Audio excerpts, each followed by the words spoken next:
Hey guys, this is Steve from Trim That Weed, and today we're going to talk about how to winterize a pressure washer. In this video, we'll provide you with 5 simple, effective methods that you can use to keep your pressure washer safe and functional during the long winter season. Keep watching to learn more. Eliminate all the water and dry the pressure washer. You can winterize your pressure washer by flushing out all the water and remaining detergent in the tank or the pump. This is because the water can expand and contract during the freeze and thaw cycles of the winter season, causing irreparable damage to your pressure washer. Run it at a low pressure setting for up to 2 minutes. Then squeeze the trigger on the spray gun to eliminate any trapped pressure in the supply lines. You can then disconnect the spray gun, high pressure hoses, and wand assembly to dry them and properly store them away. If there are still water remnants in the pump, eliminate them using an air compressor or by pulling the recoil handle a few times.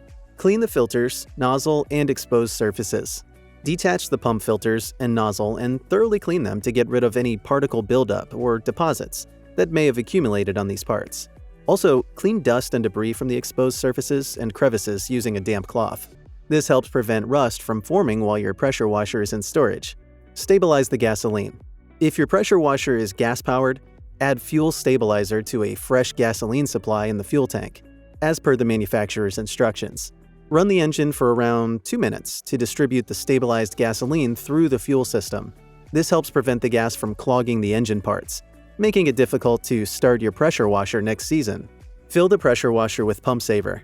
To ensure that you can easily start your pressure washer after keeping it in storage throughout the winter, you need to fill its chambers with a pump saver and leave it there the entire winter. The pump saver prevents moisture and minerals from accumulating and freezing in the pump, making it difficult to restart the pressure washer come springtime. Store the pressure washer in a clean, dry place. This can be in your storage or basement. You can also set traps or deterrents to prevent rodents from damaging your pressure washer's wiring and other components while it's in storage. So there you have it. By employing these methods, you can now protect your pressure washer during the winter season, and you'll have it ready and running come spring. Feel free to like, share, and comment on this video. Until next time.